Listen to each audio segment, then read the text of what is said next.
Aujourd'hui, nous avons des informations très importantes à vous donner. L'évolution de la situation à l'est de la République démocratique du Congo. En tout cas, les choses vont dans la bonne direction. Les choses vont dans la bonne direction parce que aujourd'hui même, nous venons de remporter des victoires diplomatiques majeures, notamment d'abord les doubles brassards à l'ONU, mais également au niveau des CAC, où nous avons infligé un camouflet à Kigali qui a claqué la porte, parce que la RDC a refusé que la présidence de l'organisation CAC revienne à Kigali. Et face à cette situation, l'homme fort de Kigali a quitté. Donc, son narratif ne tient plus à travers le monde. Aujourd'hui, il est identifié. Il y a même une chaîne américaine qui a démontré l'implication de l'armée rwandaise dans la guerre à l'est de la République démocratique du Congo. Donc, il y a espoir. Mais l'information du jour, je vais le dire en quelques minutes, est le fait que Joseph Kabila est à l'est de la République démocratique du Congo. La situation a très mal tourné pour M. Kabila. Donc, il est en train de chercher des voies et moyens pour quitter Goma.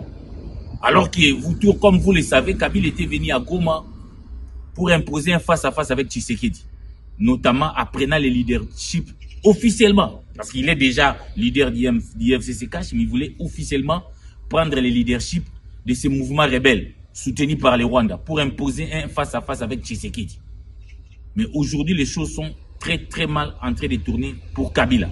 D'abord, au niveau des consultations nationales, ça a été un échec total pour lui. La grande partie des forces vives du Kivu, notamment de Goma, de Bukavu et de l'ensemble du Kivu, qu'il a consulté, ont dit non à sa démarche de s'allier avec les Rwandais pour déstabiliser les institutions de la République démocratique du Congo. Ça a été rejeté à la grande majorité en bloc. Donc il n'a pas pu faire adhérer la population du Kivu au plan rwandais. En dépit, parce qu'il est venu avec un narratif pour faire adhérer la population du Kivu à son plan de déstabilisation de la RDC. Ça n'a pas marché. Combattre la dictature et consort, les Kivusiens et les peuples congolais à travers les peuples du Grand Kivu a rejeté sa démarche. Après, aussi, il a connu un autre camouflet. Kabila voulait démobiliser les Wazalendo qui combattent aux côtés des FARDC contre les Rwandais. Il voulait les démobiliser. Il est venu avec une somme importante de l'argent. Mais les Wazalendo, qui sont les patriotes du Grand Kivu, qui ont toujours refusé l'occupation rwandaise, ont dit non.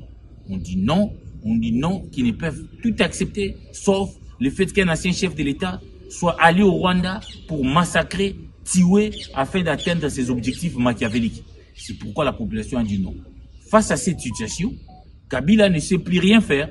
C'est comme ça qu'hier soir, il a instruit ses lieutenants qui sont à Kinshasa de faire un communiqué du PPRD. Les communiqués que vous allez voir tout de suite pour dire que finalement Kabila, écoutez, il n'est pas à Goma, il n'a aucun lien avec les AFC M23, il n'a aucun lien avec eux, mais papa, Ozo Sekana Bango, Ozo Liana Bango, na bananga, to ebinengo memaye.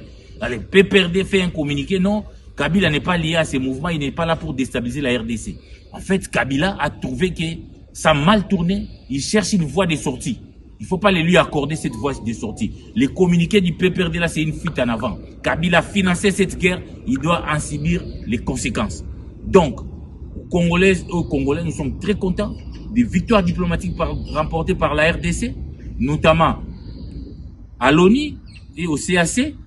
Kagame lui-même est en difficulté parce que le monde entier est au courant de tout ce qu'il fait à Goma.